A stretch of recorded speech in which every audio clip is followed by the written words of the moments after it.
जी हाँ, मेरे प्यारे विद्यार्थियों, कंसेप्ट विद यूट्यूब चैनल में आपका स्वागत है। आइए हम 10वां का 10th क्लास का केमिस्ट्री पढ़ रहे थे कल। उसमें रासायनिक अभिक्रिया एवं समीकरण के बारे में जाने थे। आइए उसके बाद हम और आगे समझते हैं कैसे होता है और क्या होता है। एनसीईआरटी है, आइए समझते हैं। इसमें क्या लिखा है? रासायनिक समीकरण को और कैसे जानकारी पूर्ण बनाए। मतलब रासायनिक समीकरण को और कैसे जानकारी पूर्ण बनाए, इसके लिए मतलब जानकारी पूर्ण मतलब और सरल तरीके से कैसे जाने कि हाँ रासायनिक अभिक्रिया हुआ है, उसके लिए हम लोग और अच्छे तरह से कैसे जाने और उसमें जानकारी कैसे प्राप्त करें, उसके अंदर जाकर कैसे जानकारी प्राप्त करें। इसी को बोलते हैं कि लिखला है कि उसमें जानकारी पूर्ण बनाए, मतलब उसको और जानकारी कैसे प्राप्त करें। आइए उसमें और जानकारी अधिक प्राप्त कैसे करें सीखते हैं। क्या इससे मालूम चलेगा कि हाँ वो भी रासायनिक अभिक्रिया हुआ है। पहले तो हम जाने थे और उसके आगे भी जानेंगे। ठीक है, इसमें लिखा क्या है कि लिखा है कि रासायनिक समीकरण एवं उत्पाद की अवस्था बताएं। बता मतलब अवस्था बताकर, मतलब उत्पाद और प्रोडक्ट और रिप्रोडक्ट, मतलब अभिकारक और उत्पाद बताकर कैसे समझाएं। इधर का हो गया लगभग तीर के लेफ्ट साइड में क्या होता है? अभिकारक होता है, राइट में उत्पाद होता है। लेफ्ट में अभिकारक और राइट में उत्पाद होता है। इस तीर के निशान का मतलब समझिए कि तीर के जो जो तीर जिस साइड में रहेगा उधर उत्पाद रहेगा। मतलब उत्पाद का मतलब क्या होता है? इधर कोई भी मिलकर जो बना है उसको उत्पाद बोलते हैं। उत्पाद किसको बोलते हैं? जैसे चावल पानी मिलाकर भात बना देते हैं तो भात हो गया उत्पाद। बात समझते हैं? मतलब चावल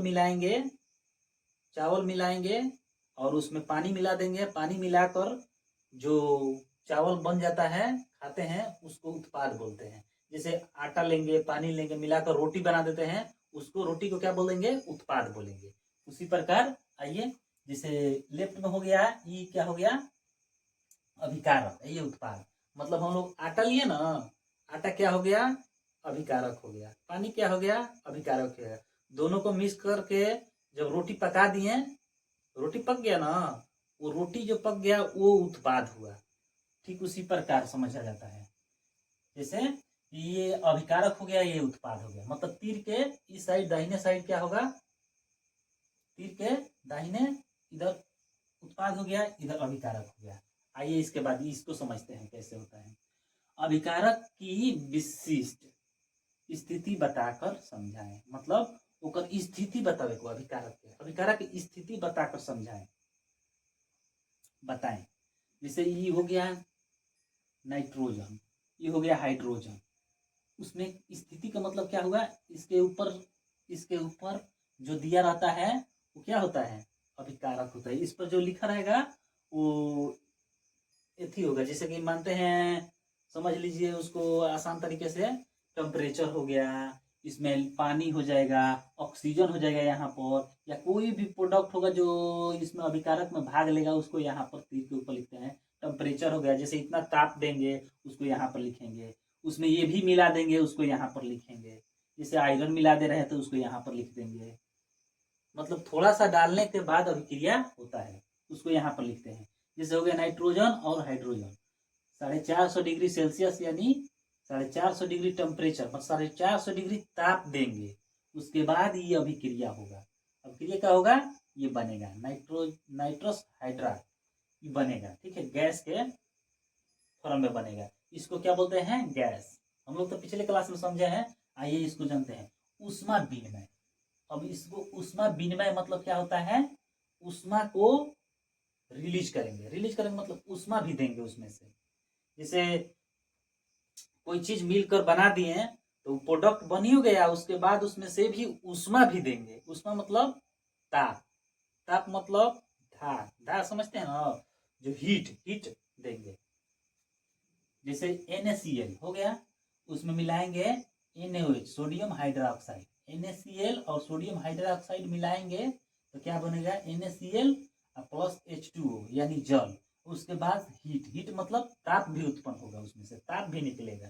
तीसरका में ताप भी निकलेगा। ये दो तो बनबे करेगा, उसके बाद ताप भी रिलीज होगा। जैसे इस सब में ई बन गया, ये गैस फॉर्म में बन गया तो गैस निकलेगा इसमें से। इसका ये क्या हो गया, गैस हो गया, ये भी गैस हो गया।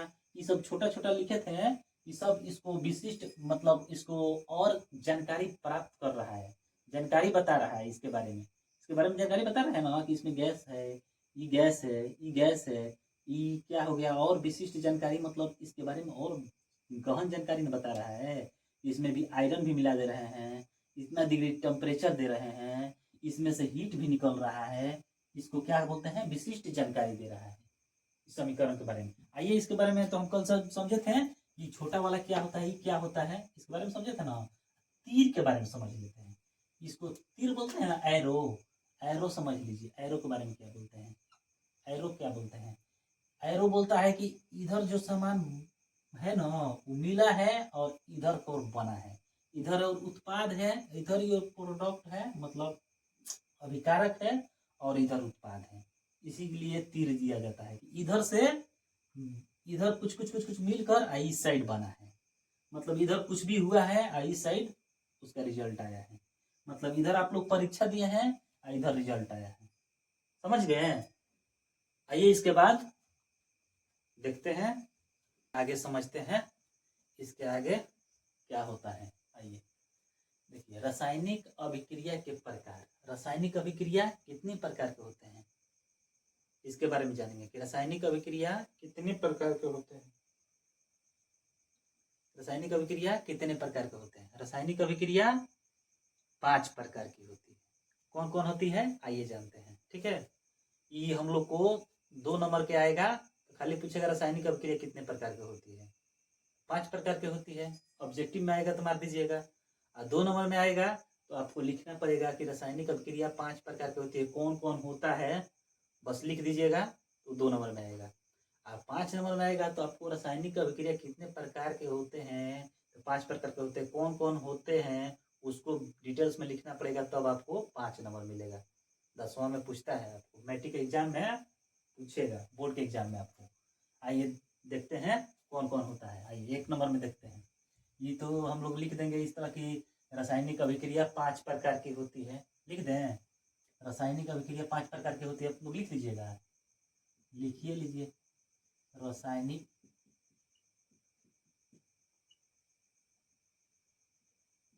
अभिक्रिया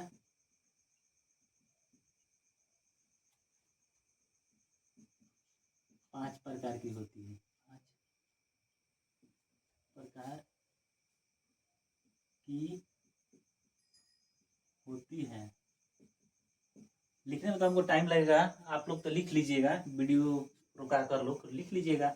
बोलते हैं तो लिख नहीं लीजिएगा इतना देर में कि रासायनिक अभिक्रिया 5 प्रकार की होती है। 1 नंबर संयोजन अभिक्रिया।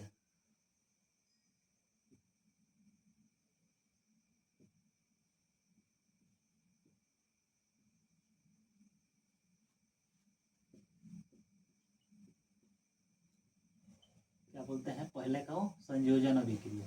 संयोजन अभिक्रिया किसको बोलते हैं, आइए। संयोजन मतलब क्या बोलते हैं, संयोग करके। संयोजन मतलब संयोग करके, मतलब मिल के। जैसे में हो गया, आइए समझते हैं, ए प्लस बी मिल के क्या बनेगा, ए बी। इसी को क्या बोलते। जी हाँ मेरे प्यारे विद्यार्थियों, आइए अब इसके बाद देखते हैं कि रासायनिक अभिक्रिया के प्रकार। रासायनिक अभिक्रिया के प्रकार यानी रासायनिक अभिक्रिया कितने प्रकार के होते हैं, आइए देखते हैं और सीखते हैं। रासायनिक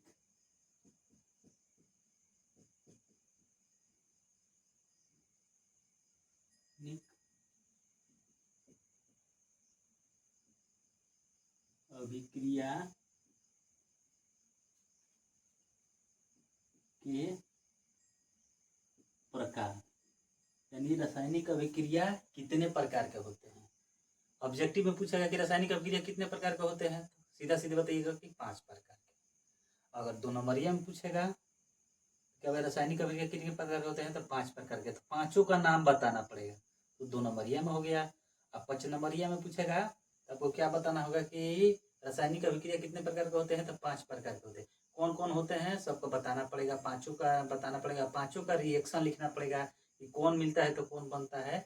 आइए देखते हैं। रासायनिक अभिक्रिया 5 प्रकार के होते हैं। आइए देखते हैं कि फर्स्ट कौन है।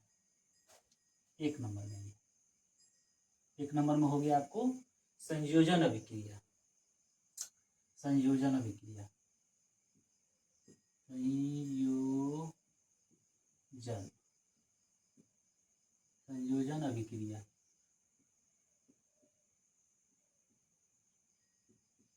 संयोजन अभिक्रिया, संयोजन अभिक्रिया किसको बोलते हैं? संयोजन। संयोजन का मतलब होता है संयोग करके, संयोग करके यानी मिल के, मिल के यानी दूगो मिल के एगो बना दे, ओकरे के बोल जाला संयोजन अभिक्रिया। जैसे दूगो चीज मिल के एगो चीज बन जाए, ओकरे के बोला जाए संयोजन अभिक्रिया। संयोजन अभिक्रिया जैसे एग्जांपल लीजिए, जैसे मानते हैं कि ए हो गया, ए हो गया प्लस बी हो गया, दोनों मिलकर क्या बन जाएगा? A B. इसी को क्या बोलते हैं? संयोजन अभिक्रिया। संयोजन अभिक्रिया किसको बोलते हैं? जैसे दो को मिल के, जैसे ए और बी मिल के ए बी बन गया, इसी को क्या बोलते हैं? संयोजन अभिक्रिया। हम लोग देहाती भाषा में क्या समझते हैं?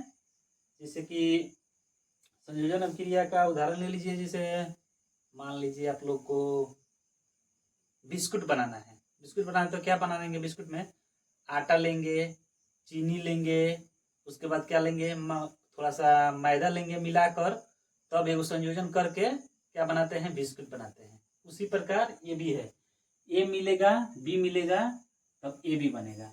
आगे देखेंगे इसको समीकरण के रूप में, आगे देखेंगे। चलिए अब आइए दूसरा का, आगे हम लोग समझेगा और अच्छा तरीका से। इसके बाद पूरा सूत्र के साथ हम लोग समझेंगे। पहले पांचों का समझ लीजिए कि 5 कौन कौन होता है।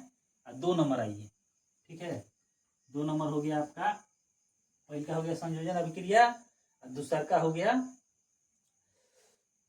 अपघटन अभिक्रिया। दूसरा का क्या बोलते हैं? अपघटन अभिक्रिया।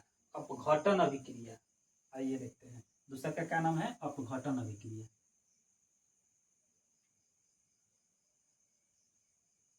अपघटन अभिक्रिया,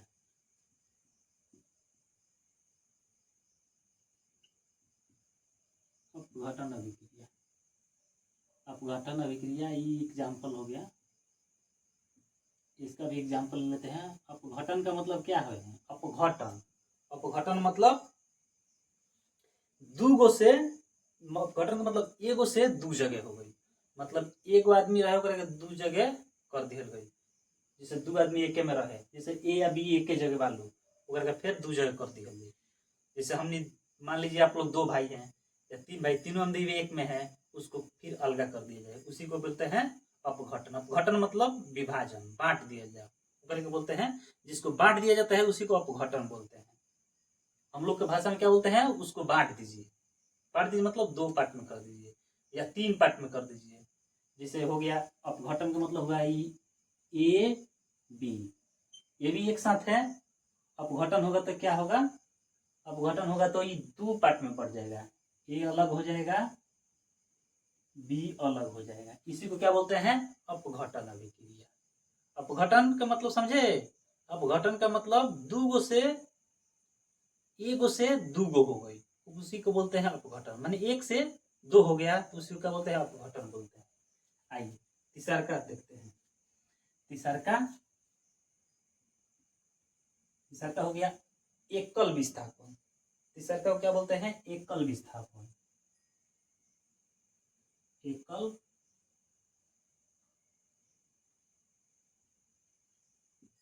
विस्थापन अभिक्रिया। एकल विस्थापन अभिक्रिया, एकल विस्थापन अभिक्रिया मतलब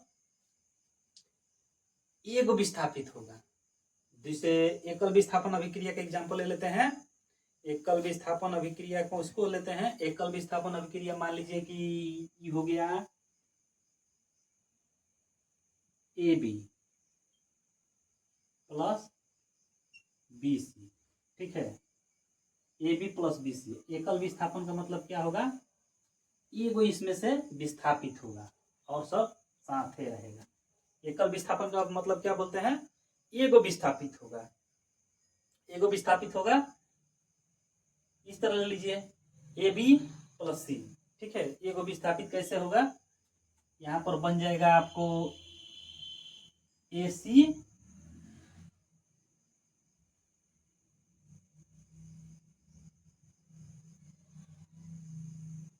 इसको बोलते हैं एकल विस्थापन अभिक्रिया, मतलब एगो विस्थापित होगा। इसमें से ए बी है प्लस सी है, तो इनमें से बी विस्थापित होकर सी के पास चल गया, मतलब ई दो गो एक हो गया, ई सिंगल बच गया। इसी को बोलते हैं एकल विस्थापन अभिक्रिया, इसी को बोलते हैं एकल विस्थापन। एकल विस्थापन अभिक्रिया का मतलब क्या हुआ, एक आदमी विस्थापित होगा, मानी एक आदमी अलग होगा। जो जैसे हम लोग दो आदमी है, वो अकेले है, तो हम में से एक आदमी उसमें चल जाएगा, उसको क्या बोलते हैं, एकल विस्थापन अभिक्रिया। अब वो दो आदमी हो गया, हम अकेले हो गया, तो एकल विस्थापन अभिक्रिया हो गया, इसी को एकल विस्थापन अभिक्रिया बोलते हैं। अब इसके बाद आइए द्विविस्थापन अभिक्रिया, चौथा हो गया द्विविस्थापन अभिक्रिया। द्विविस्थापन अभिक्रिया, द्विविस्थापन अभिक्रिया। द्विविस्थापन नामे से अंतर पड़ जाएगा कि दो गो विस्थापित होगा। द्विविस्थापन का मतलब दो गो विस्थापित होगा, दो गो विस्थापित होगा। ले लीजिए एग्जांपल लीजिए, जैसे ये हो गया A B plus B C, A B plus B C, दो गो विस्थापित कैसे होगा, आइए देखते हैं कैसे होगा। इसमें क्या ए रहेगा, इसमें से बी आ जाएगा, ए बी सी डी रहेगा। इसमें का ए, इसमें का सी, इसमें का बी, इसमें का डी, इसी को बोलते हैं डबल विस्थापन अभिक्रिया। जैसे हो गया ए सी भी लिख सकते हैं, बी डी भी लिख सकते हैं। इसको क्या बोलते हैं, डबल विस्थापन अभिक्रिया। मतलब डबल विस्थापन अभिक्रिया मतलब दोनों में से एक उसमें जाएगा, उसमें से इसमें, मतलब एक्सचेंज कर लेगा। एक एक आदमी रहेगा, एक आदमी हम में से तुम ले लो और तुम में से हम ले रहे हैं, उसी को बोलते हैं डबल विस्थापन अभिक्रिया। मतलब हमारे में से आप में चल जाएगा कोई, और तुम्हारे में से मेरे में आ जाएगा, उसी को बोलते हैं डबल विस्थापन अभिक्रिया। आइए डबल विस्थापन अभिक्रिया समझ गए हैं। मतलब इसमें से एगो ए रहेगा, इसमें से सी ले लेगा या डी ले लेगा, किसी को ले लेगा। उसके बाद से इसमें डी रहेगा, तो इसमें से बी ले लेगा या ए ले लेगा, इसी को बोलते हैं डबल विस्थापन अभिक्रिया। डबल विस्थापन अभिक्रिया। उसके बाद आइए देखते हैं पांचवा, पांचवा को क्या बोलते हैं, पांचवा को बोलते हैं रेडॉक्स रिएक्शन।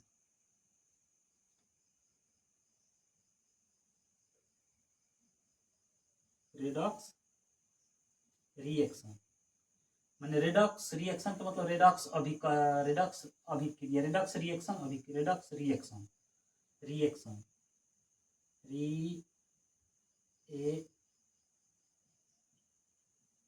रिएक्शन का मतलब हो गया अभिक्रिय होता है।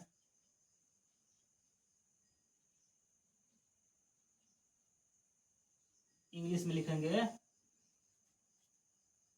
इंग्लिश में इसको लिखेंगे रिएक्शन, रिएक्शन इंग्लिश वर्ड है रेडॉक्स रिएक्शन। समझ में आ गया। देखिए अगर आप लोग को पूछेगा, एक नंबर में पूछेगा तो खाली पूछेगा कि रासायनिक अभिक्रिया के कितने, रासायनिक अभिक्रिया कितने प्रकार के होते हैं, रासायनिक अभिक्रिया कितने प्रकार के होते हैं, एक नंबर में पूछ लेगा। एक नंबर में पूछेगा रासायनिक अभिक्रिया कितने प्रकार के, तो आप लोग बता दीजिएगा, क्या बोलिएगा कि रासायनिक अभिक्रिया 5 प्रकार के होते हैं। बस ऑब्जेक्टिव में यही रहेगा, ऑब्जेक्टिव में शब्द मरेगा रासायनिक अभिक्रिया 5 प्रकार के होते हैं। अगर 2 नंबर में पूछेगा तो पूछेगा रासायनिक अभिक्रिया कितने प्रकार के होते हैं, तो आपको कितने प्रकार के होते हैं, 5 प्रकार, पांचों का नाम लिखना होगा। वहीं अगर दीर्घ में पूछेगा, मतलब 5 नंबर पूछेगा, तो आपको पूरा ऐसे लिखकर कि रासायनिक अभिक्रिया 5 प्रकार के होते हैं, पांचों का नाम लिखकर, इस तरह रिएक्शन लिखकर, उसके बाद से इसके आगे बता रहे हैं उसका समीकरण एक एक को लिखकर ब्यौरा देना पड़ेगा। जैसे रासायनिक अभिक्रिया होगा, रासायनिक अभिक्रिया में अब फिर से लिखना होगा रासायनिक अभिक्रिया, इसका समीकरण देकर लिखना होगा, ठीक है। आइए इसके बाद देखते हैं।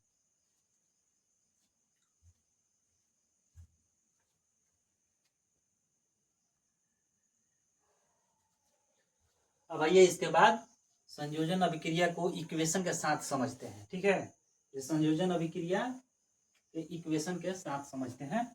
संयोजन अभिक्रिया हम लोग सीखे थे ना, संयोजन अभिक्रिया, संयोजन अभिक्रिया,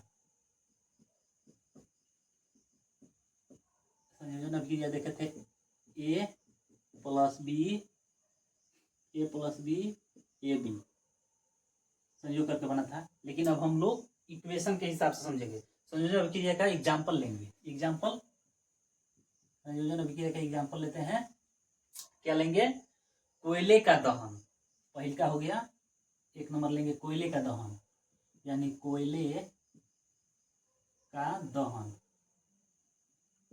कोयले का दहन मतलब तो समझते हैं, दहन मतलब जलना, कोयले का जलना, दहन मतलब जलना, कोयले का जलना। ये इक्वेशन के साथ समझते हैं। कोयले का दहन, यहाँ पर इक्वेशन इसका दे देते हैं, इक्वेशन दे देते हैं। कोयले का दहन मतलब इक्वेशन, उसका दहन मतलब जलना। कोयले का मतलब होता है कार्बन प्लस ऑक्सीजन, मतलब O2 के साथ जलेगा तो क्या बनेगा? CO2, carbon dioxide. ठीक है, CO2। ठीक है, ये क्या रहेगा? सॉलिड, मतलब ठोस अवस्था में रहेगा। ये गैसीय अवस्था में रहेगा। CO2 किस अवस्था में मिलेगा? गैस की अवस्था में मिलेगा। CO2 कार्बन डाइऑक्साइड होता है, ये भी गैस अवस्था में मिलेगा। कोयले का दहन पहले एग्जाम्पल हो गया। दूसरा का ले लेते हैं। दूसरा का क्या लेंगे? दूसरा का ले लेते हैं जल का निर्माण। जल का निर्माण भी संयोजन अभिक्रिया है।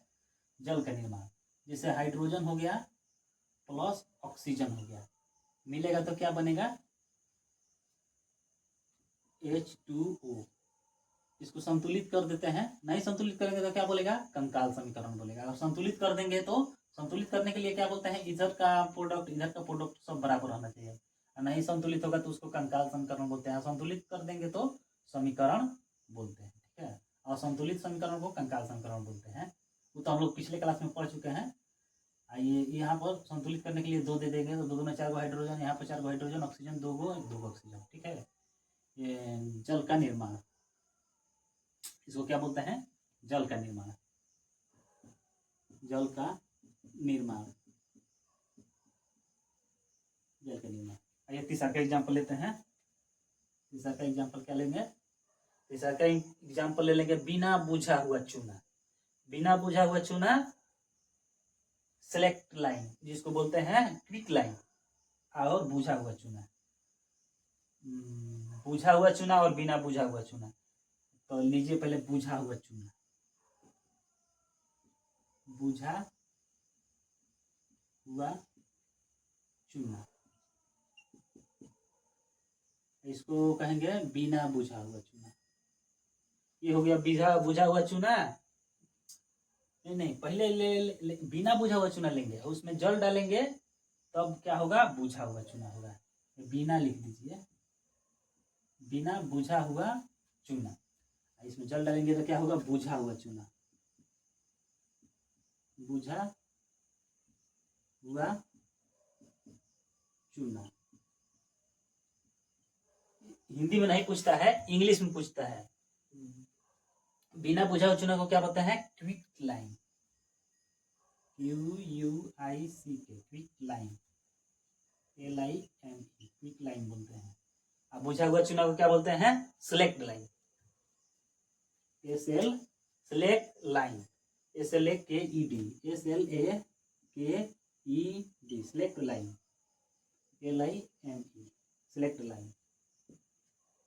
इसका अधिकांश यही एग्जाम्पल पूछता है, बिना बुझा हुआ चूना और बुझा हुआ चूना। ये कौन सा अभिक्रिया है? तो संयोजन अभिक्रिया है। संयोजन अभिक्रिया है। आइए इसको समीकरण से समझ लेते हैं। कैसे समीकरण से समझा जाता है? CaO यानी कैल्शियम ऑक्साइड प्लस, इसमें क्या मिलाएंगे? जल मिलाएंगे, H2O। नहीं जानते हो? घर पे पहले अच्छा रुकिए, इसको लिख देते हैं, उसके बाद समझाते हैं, ठीक है। उसके बाद क्या होगा, हीट उत्पन्न होगा, हीट, HEAT, हीट। हीट मतलब रुकिए समझा रहा है, हीट मतलब तो तुम समझते हो, CaO, Ca plus OH, Ca into OH, ये हो गया बिना बुझा हुआ चूना, ठीक है। अब इसको यहाँ पर लिख देंगे कि कौन सी अवस्था में है, कि कौन अवस्था में है, उसके लिए ये हो गया सॉलिड अवस्था में, ये हो गया गैस की अवस्था में, देना जरूरी है, इसलिए समीकरण बहुत अच्छा लगता है। ये हो गया कैल्शियम हाइड्रोक्साइड, ये हो गया लिक्विड अवस्था में, एल मतलब लिक्विड अवस्था में हो गया। आइए अब इसके बारे में समझते हैं, ठीक है। कैल्शियम ऑक्साइड और हाइड्रोजन ऑक्साइड मिलाएंगे, हाइड्रोजन ऑक्साइड ना माने जल, H2O जल, कैल्शियम ऑक्साइड में जल मिलाएंगे तो हीट उत्पन्न होगा। घर पहले रखने के लिए देखते हो बोरा में चुना आता था पहले, उसको नाधा में डालते थे, मतलब टॉप में डालते थे, टॉप में डाल देंगे तो क्या होता था, उसमें पानी डालते थे तो एकदम आग निकलता था ना, हीट रिलीज होता था। हीट मतलब भाप, उसी को कहते हैं हीट रिलीज होगा यहाँ पर। उसके बाद कैल्शियम हाइड्रोक्साइड बनेगा। कैल्शियम हाइड्रोक्साइड लिक्विड होता नहीं, जैसे घर को कलई किया जाता है, माने रंगा जाता है, उसी को बोलते हैं। और ये उसके बाद चौथा समझते हैं, 3 हो गया, चौथा समझते हैं। चौथा ले लीजिए manganese plus oxygen, magnesium Mg plus O2, Mg plus O2, Mg plus O2 बराबर क्या बनेगा, Mg प्लस O2 मतलब क्या होगा, मैग्नीशियम ऑक्साइड बनेगा, MgO, क्या बनेगा, MgO। अब इसको संतुलित कर दें, नहीं संतुलित करेंगे तो अच्छा नहीं लगेगा, कोई भी समीकरण लिखेंगे तो संतुलित करके लिखेंगे। मैग्नीशियम ऑक्सीजन दूगो है, तो यहाँ पर दूगो ऑक्सीजन करना पड़ेगा ना, तो पहले ना गुना होता है दूगो, तो मैग्नीशियम भी दूगो हो गया, ऑक्सीजन भी दूगो है, तो ऑक्सीजन यहाँ पर दूगो है, मैग्नीशियम एक है, तो यहाँ पर 2 से गुना कर देंगे, संतुलित हो गया। यहाँ पर क्या होगा, हीट उत्पन्न होगा, क्या होगा, हीट उत्पन्न होगा, हीट रिलीज होगा, मतलब हीट मतलब भाप उत्पन्न होगा, ठीक है। और एक एग्जांपल ले लेते हैं, 4 नंबर हो गया, 5 नंबर लास्ट है, एनसीईआरटी में 5 को एग्जांपल दिया है, जैसे हो गया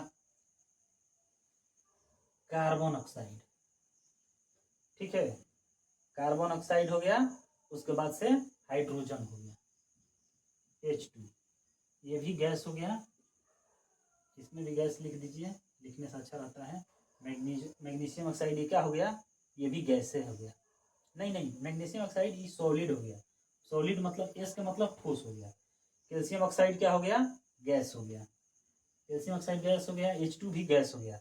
इसको जब हम लोग मिलाएंगे तो यहाँ पर क्या होगा, हीट एथी होगा, 340 डिग्री, 340 एटॉमिक फेयर उत्पन्न होगा, 340 डिग्री ATM 340 ATM। उसके बाद मिलेगा तो क्या बनेगा, CH3OH, मतलब calcium CH3OH, calcium hydroxide, calcium hydroxide मतलब इसको क्या बोलते हैं, मीथेन कहते हैं, हिंदी में इसको क्या बोलते हैं, मीथेन बोलते हैं, इसको मीथेन, इसको हिंदी में मीथेन बोलते हैं। सबको समझ में आ गया, कोई दिक्कत इसमें, इसको 1 से 2 बार पढ़िएगा, वीडियो देखिएगा, बनाइएगा, अपने से लिखिएगा, खुद ब खुद याद आ जाएगा। केमिस्ट्री सब कोई को थोड़ा भास्ट लगता है, लेकिन पढ़ेगा ना से सब कुछ आ जाएगा, लेकिन पढ़िएगा 1 बेर 2 बेर 3 बेर इसको पढ़िएगा तो तुरंत आ जाएगा। फर्स्ट बेर देखिएगा तो 10% समझ में आएगा, 5% आएगा, दूसरा का फिर देखिए, तीसरा का बेर देखिए, चौथा बेर आइए जाएगा। सब कोई ऐसा बात थोड़ी है कि सब कोई सीख कर आता है, केमिस्ट्री तो थोड़ा भास्ट होकर करता है, क्योंकि रिएक्शन इसमें रहता है, 1 बार में नहीं याद होता है, लेकिन 1 बार जरूर याद होता है, अगर याद कीजिएगा तब। आइए इसके बाद और देखते हैं, संयोजन अभिक्रिया हो गया, उसके बाद से संयोजन के बाद क्या होता है, अपघटन के बारे में जानते हैं, अपघटन अभिक्रिया के बारे में समझते हैं इक्वेशन के साथ, ठीक है। अपघटन अभिक्रिया, अपघटन अभिक्रिया मतलब कैल्शियम क्लोराइड मतलब सॉलिड अवस्था में है, इसको गर्म करेंगे तो कैल्शियम ऑक्साइड गैस और कैल्शियम कार्बन डाइऑक्साइड माने CO2 गैस रिलीज होगा। उसके बाद PbNO3 को हिट देंगे तो PbNO3 और NO2 और ऑक्सीजन गैस रिलीज होगी। उसके बाद से NaOH CO3 यानी सोडियम हाइड्रोक्लोराइड को गर्म करेंगे तो NaO3 माने सोडियम ऑक्साइड, और उसके बाद से जल, और उसके बाद से क्या होता है ऑक्सीजन रिलीज होगा, ये बनेगा ऑक्सीजन गैस रिलीज हो जाएगा, ये बनेगा, ये भी बनेगा। उसके बाद से FeSO माने फेरिक सल्फेट, FeSO माने फेरस सल्फेट को गर्म करेंगे, यानी ये सॉलिड अवस्था में इसको गर्म करेंगे तो FeO3 माने फेरिक ऑक्साइड, उसके बाद से SO2 यानी सल्फर डाइऑक्साइड गैस रिलीज होगा, और SO3 भी गैस रिलीज होगा। आइए ये सब तो समझ लिए, कोई दिक्कत? इसको क्या बोलते हैं? PbNO3 का मतलब क्या हुआ? PbNO3 का मतलब हो गया आपको लेड नाइट्रेट। इसको हिंदी में क्या बोलते हैं? Lead nitrate. इसको हिंदी में बोलते हैं lead nitrate, lead nitrate, nitrate, lead nitrate इसको बोलते हैं। हिंदी क्या बोलते हैं? Lead nitrate. कोई दिक्कत? अब चलिए इसके बाद फिर हम कल इसके आगे पढ़ेंगे। पहले हम लोग केमिस्ट्री चालू किए हैं ना, तो केमिस्ट्री का ये चैप्टर खत्म हो जाएगा, उसके बाद फिजिक्स पढ़ाएंगे। फिजिक्स के बाद एगो चैप्टर खत्म होगा, फिर बायोलॉजी पढ़ाएंगे। ठीक है, बीच में मैथ कल से चालू हो जाएगा, रेगुलर एगो वीडियो मैथ का जाएगा। ठीक है, इसके लिए चिंता करने की बात नहीं है। हम बोल रहे हैं कि आपका सब सब्जेक्ट नहीं, मैथ और साइंस दोनों हम पढ़ाएंगे फ्री में। इसके लिए आपको कहीं नहीं जाना होगा। समय पर वीडियो पाने के लिए आप कॉन्सेप्ट बिंदु यूट्यूब चैनल को सब्सक्राइब कर लीजिए, ताकि जो भी वीडियो जाए वो आपके पास तुरंत मैसेज आए, और तुरंत देखिए और समझिए, और इसको कॉपी पर बनाइए। 2 बार 3 बार किताब उठाइए, एनसीईआरटी से पढ़िए। उसके बाद से भारतीय भवन हो गया, उसमें भी सब तो किताबों एक है, थोड़ा सा इधर उधर है। ठीक है, क्वेश्चन आंसर हम ये सब हो जाएगा। उसके बाद 2 दिन क्वेश्चन आंसर या 1 दिन क्वेश्चन आंसर पूरा करा देंगे भारतीय भवन का। उसके बाद एनसीईआरटी का सब क्वेश्चन बनवा देंगे। उसके बाद से ऑब्जेक्टिव भी होगा, चैप्टर खत्म हो जाएगा, उसके बाद से ऑब्जेक्टिव भी 1 दिन चलेगा, ऑब्जेक्टिव भी आपको मरवाएंगे। उसके बाद से चलिए चैनल को सब्सक्राइब कर लीजिएगा, ताकि आपको तुरंत मैसेज जाए, और फ्री में क्लास होगा, पैसा वैसा नहीं लगेगा, इसके लिए कोई टेंशन नहीं है। और जो भी भाई बहन है आपका छोटा जो पढ़ने वाला है, उसके पढ़ने में दिक्कत है, कहीं पैसा वैसा नहीं लगेगा, यहाँ पर पैसा नहीं लगेगा, बिल्कुल फ्री में होगा। किसी को भी बोलिए, दोस्त यार जो भी है, भाई बहन, उसको बोलिए कि चलिए उस चैनल पर पढ़ाई हो रहा है, फ्री में पढ़ना है तो पढ़िए। इसके लिए चलिए ठीक है। हमारे YouTube चैनल कॉन्सेप्ट बिंदु को जरूर सब्सक्राइब करें, और हाँ, बेल आइकॉन दबाना बिल्कुल ना भूलें।